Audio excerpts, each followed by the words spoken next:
ये लीजिए अपना टिफिन। रसिका, क्या हुआ? कुछ बात तो करो, नाराज हो? मुझे ना आपसे कोई बात ही नहीं करनी। आपके पास मेरे लिए टाइम ही कहाँ है? बस जब देखो काम काम काम।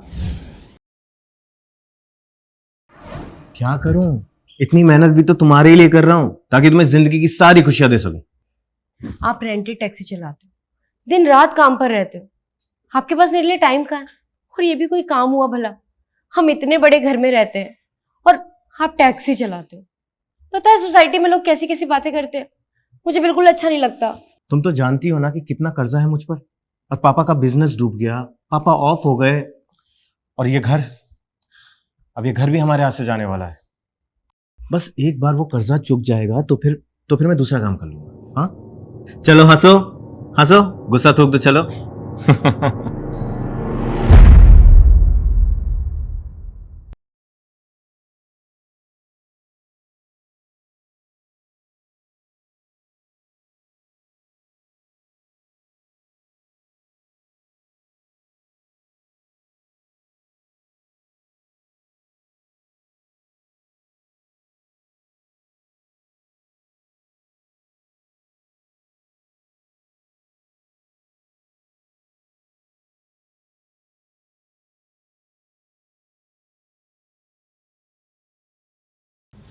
नमस्कार, मैं हूं रानी चैटर्जी और आप लोगों का स्वागत करती हूं क्राइम चक्र के नए एपिसोड में नई कहानी के साथ।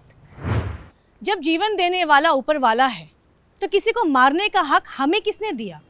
समाज में बढ़ रही हत्याओं की वारदातों में से आज हम आपके सामने लेकर आ रहे हैं सच्ची घटना पर आधारित एक और जुर्म की कहानी।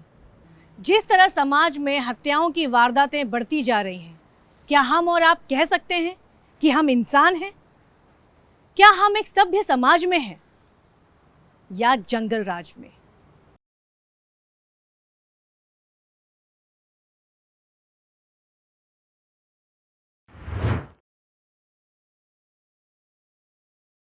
ये लीजिए अपना टिफिन। रसिका, क्या हुआ? कुछ बात तो करो, नाराज हो? मुझे ना आपसे कोई बात ही नहीं करनी।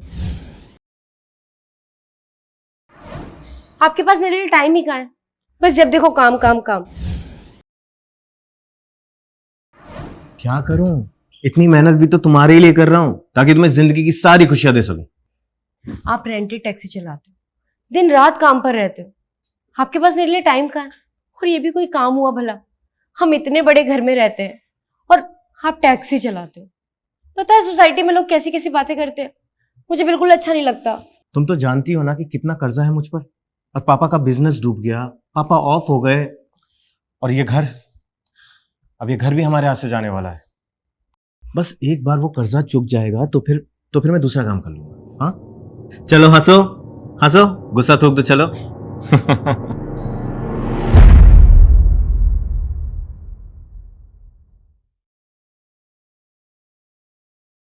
सच बताओ यार, परेशान हो गया हूं, मन ही नहीं करता है जीने का। अरे सोच रहा हूं सब कुछ छोड़ छाड़ करके कहीं चला जाऊं बस। दिन रात मेहनत करो फिर भी ये जिंदगी की भाग दौड़ खत्म ही नहीं होती है।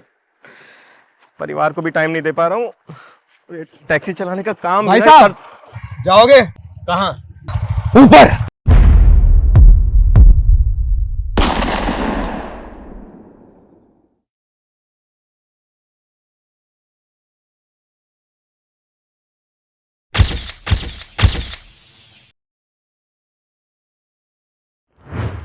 दिन दहाड़े एक टैक्सी ड्राइवर दीपक की गोली मारकर हत्या कर दी गई और बाइक सवार अज्ञात हत्यारे फरार हो गए। दीपक को तुरंत ही पास के सरकारी अस्पताल में ले जाकर भर्ती कर दिया गया, पर दीपक ने अस्पताल में दम तोड़ दिया। आखिर क्या वजह हो सकती है इस हत्या की? देखिए, आप शांत रहिएगा।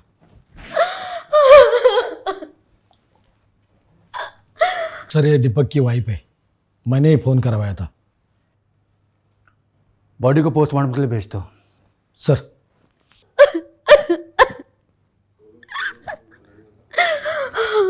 देखिए, संभालिए खुद को, हमें आपसे पूछताछ करनी होगी, आपको थाने आना होगा।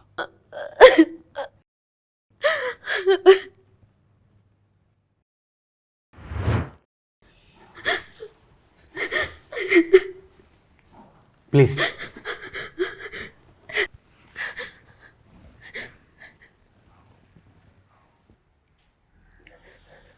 देखिए रस्का जी, हम समझ सकते हैं कि आप किस तकलीफ से गुजर रही हैं, लेकिन प्लीज़ हमें थोड़ा कॉपरेट कीजिए ताकि हम आपके पति के कातिल तो ढूंढ सकें।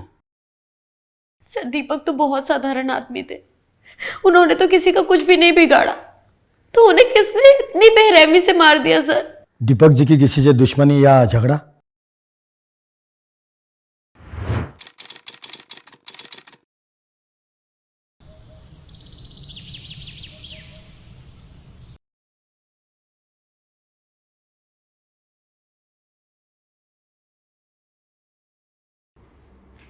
ये बोल बोल बोल, कहाँ मेरा पैसा, बोल। सत्तू भाई देखिए, मैं आपका पैसा लौटा दूंगा।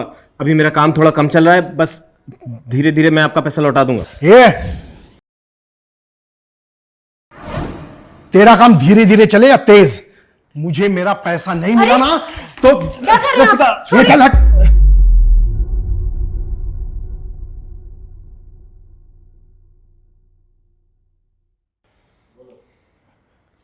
पैसे वसूलने के और भी तरीके मुझे आते हैं।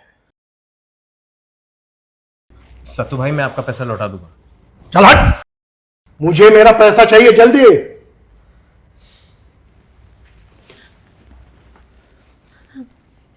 आप एक काम कीजिए, आप मेरे सारे गहने बेच दीजिए, पर इनका कर्जा चुका दीजिए। पागल हो क्या? मैं कमा लूंगा। और तुम मेरी बात ध्यान से सुनो, अगर बाय चांस मुझे कुछ हो जाए ना तो इंश्योरेंस के पैसों से ये कर्जा चुका करके एक अच्छी ज़िंदगी जी लेना प्लीज़। कैसी बातें कर रहे हो आप? तुम जानती नहीं हो, सत्तू भाई बहुत डेंजरस आदमी है। ये सत्तू के बारे में पता लगाओ और लेकर आओ उसे। सर। रस्का जी आप जा सकती हैं, अगर कोई ज़रूरत पड़ी तो आपसे कांटेक्ट करेंगे। आप चिंता मत कीजिए, हम आपके पति के कातिल को ढूंढ ही लेंगे। जी सर।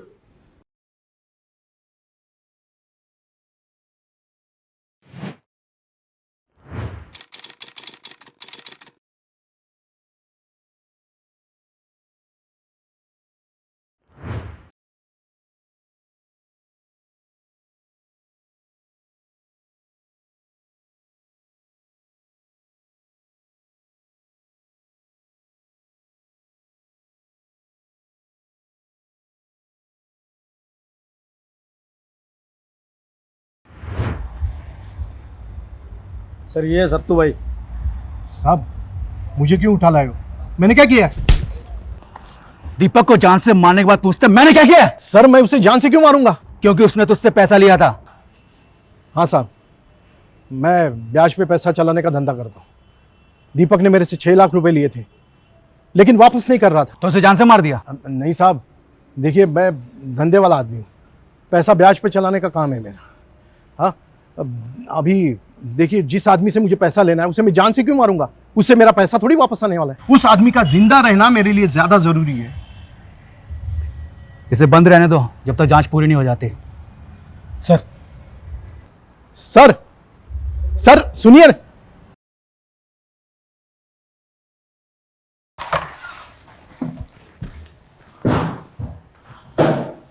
मुझे नहीं लगता कि सत्तू ने दीपक को मारा है। सर दीपक के बॉडी में जो बुलेट मिली है, हमें उस बंदूक सप्लायर को ढूंढना होगा ताकि हमें उसके पास से कुछ पता चले।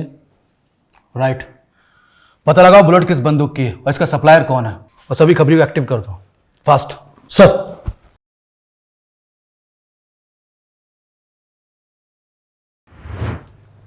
पुलिस ने सत्तू भाई से पूछताछ की और पुलिस को यकीन हो गया कि सत्तू ने दीपक को नहीं मारा। पर क्या सच में दीपक के खून के पीछे सत्तू का हाथ नहीं था? एक तरह से सोचा जाए तो शायद सत्तू की बात पे यकीन किया जा सकता है। दीपक की हत्या का मामला उलझा जा रहा था। क्या दीपक के साथ साथ रसिका की जान को भी खतरा है? कोई तो है जो रसिका को बार बार छुप छुप के देख रहा था।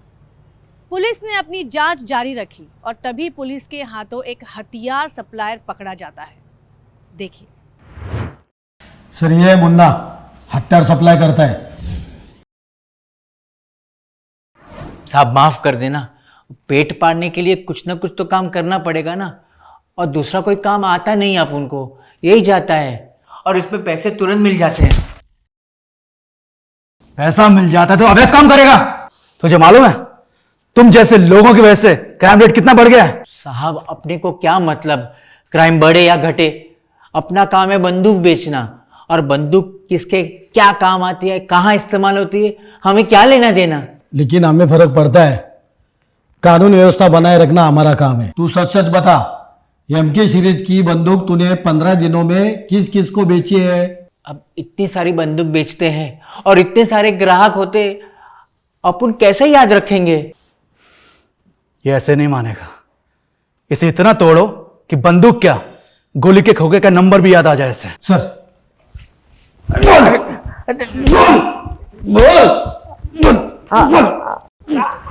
मुन्ना से पूछताछ जारी थी और मुन्ना इतनी आसानी से कुछ बोलने वाला नहीं था। पुलिस डिपार्टमेंट ने अपनी तरफ से पूरा जोर लगा रखा था। ज़्यादातर अवैध कारोबार में जो लोग काम करते हैं उनको कानून से ज़्यादा डर उनके पीछे जुड़े लोगों से लगता है। दूसरी तरफ कोई ठोस सबूत ना होने की वजह से सत्तू भाई को जमानत मिल गई थी। और फिर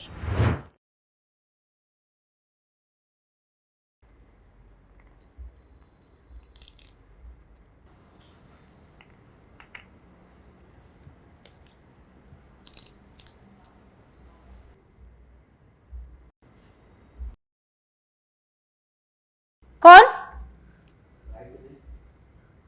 कौन है वहां?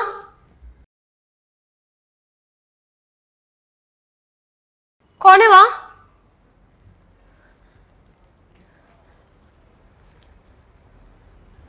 कौन है?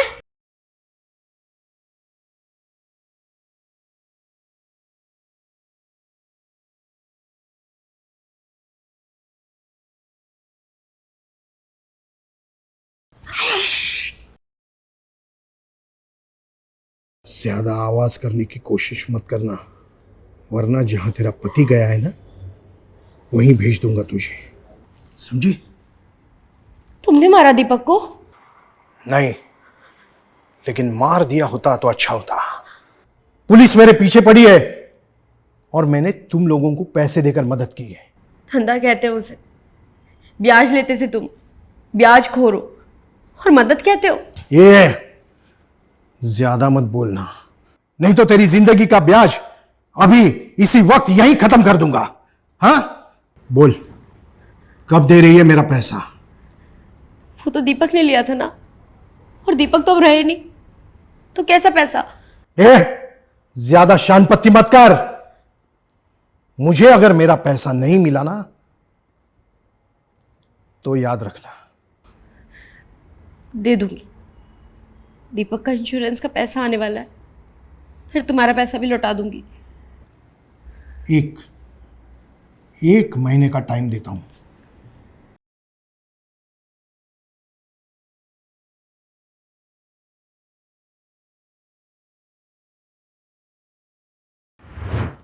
सर क्या हुआ, कुछ इन्फॉर्मेशन मिली? सर वो मुन्ना को जब तोड़ा तभी उसने जिस आदमी को एम सीरीज की बंदूक बेची थी उसका स्केच बनवाया। ये स्केचेस सभी थानों में सर्कुलेट करवा दो। सर मुझे नहीं लगता कि ये काम किसी हिस्ट्री शीटर का है। क्यों सर? जिस हिसाब से गोली चलाई गई है, ये किसी नौसिखिए का काम लग रहा है। एमके सीरीज की बंदूक ज़्यादातर लोग इस्तेमाल नहीं करते हैं क्योंकि ये रेयरली यूज़ होती है, क्योंकि सस्ती आती है और पकड़े जाने का खतरा बढ़ जाता है। ऐसा क्यों सर? एमके सीरीज का फुल फॉर्म होता है मार्क, और ये आसानी से अवेलेबल होती है। इसका लाइसेंस भी इजीली बन जाता है, पर इसकी रेंज कम होती है और कोई भी हिस्ट्री शीटर इतनी कम रेंज में फायर करने का रिस्क नहीं उठा सकता। रिस्क उठाने का मतलब है कि दाव उल्टा पड़ना। अगर टारगेट बच गया तो गोली चलाने वाले की पहचान हो सकती है। वैसा ही मुन्ना ने किया, क्योंकि इसके ग्राहक कम रहे होंगे इसलिए उसने स्केच बनवा लिया। हो सकता है सर। फिर भी स्केचेस सभी थानों में सर्कुलेट करवा दो। Okay sir. सर सर वो सत्तू, आपने उसको जमानत दे दी सर। वो मेरे घर आया था और मुझे जान से मारने की धमकी दे रहा था सर। देखिए हमारे पास उसके खिलाफ सबूत नहीं था, इसलिए जाने दिया। इनकी धमकी की रिपोर्ट दर्ज कर लो और सत्तू को लेकर आओ। ओके सर, चलिए।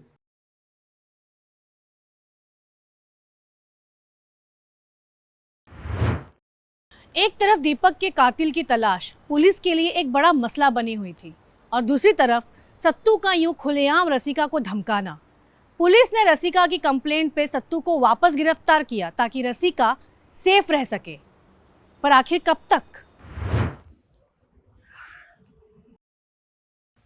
सर, आप कभी भी मुझे उठा लेते हो, जाने दो मुझे। तेरे खिलाफ कंप्लेंट है, तूने रसिका को जान से मारने की धमकी दी है। अरे सर, मैं तो उसके पास अपने पैसे मांगने गया था। तो क्या पैसा ऐसा धमका के मांगा जाता है? सर, एक तो इस फैमिली ने मेरा पैसा खाया है और ऊपर से मुझे फंसाए जा रहे हैं। तू बैठ। सर, ये फोटो सब जगह सर्कुलेट कर दिया। सर, ये फोटो? तू जानता है इसे? हाँ, ये तो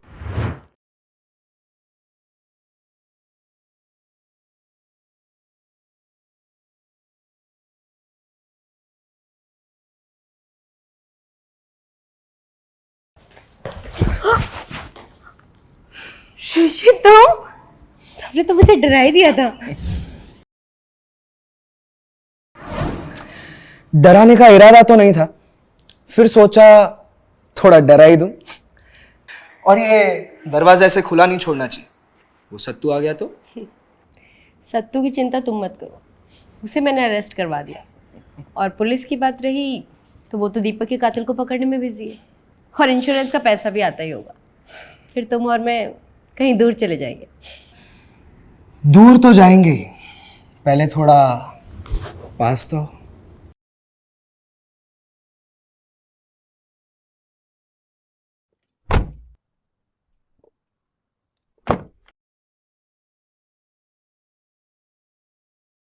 वाह,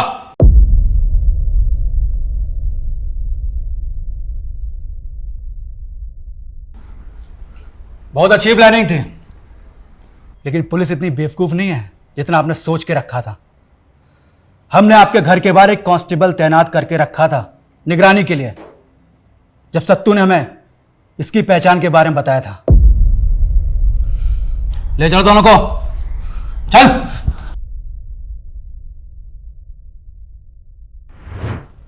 सत्तू ने पुलिस के पास वो कैश देख के उसकी पहचान पुलिस को बता दी थी। सत्तू उस आदमी को बहुत अच्छे से तो नहीं जानता था, पर सत्तू ने एक दो बार रसिका को छुप छुप के ऋषि से मिलते देखा था। पुलिस को जैसे ही उस शख्स की पहचान हुई, पुलिस तुरंत हरकत में आ गई और ऋषि को पकड़ने के लिए रसिका के घर के बाहर एक कांस्टेबल को सिविल यूनिफॉर्म में तैनात करवा दिया। और कुछ दिनों में ही ऋषि रसिका से मिलने आया और पकड़ा गया। पर आखिर रसिका ने दीपक को क्यों मरवाया? क्या वजह हो सकती है? बोल, दीपक को क्यों मारा? सर, मैं तो दीपक से शादी नहीं करना चाहती थी। मैं तो ऋषि से प्यार करती थी, और घर वालों ने जबरदस्ती मेरी शादी दीपक से करवा दी। हाँ सर, हम दोनों कॉलेज टाइम से ही एक दूसरे से प्यार करते थे। तो दीपक को डाइवोर्स दे देती, इससे शादी कर लेती, मारने की क्या जरूरत थी? सर, एक अच्छी लाइफ के लिए हमें पैसों की ज़रूरत थी, और जब मुझे पता चला कि दीपक के पास बहुत बड़ी लाइफ इंश्योरेंस पॉलिसी है। अगर बाय चांस मुझे कुछ हो जाए ना, तो इंश्योरेंस के पैसों से ये कर्जा चुका करके एक अच्छी ज़िंदगी जी लेना प्लीज़। तो मैंने उसे रास्ते से हटाने का प्लान बनाया, ताकि उस पैसे से हम दोनों एक अच्छी ज़िंदगी जी सके। सर, ये पूरा प्लान रसिका का ही था। और एग्जीक्यूट तूने किया।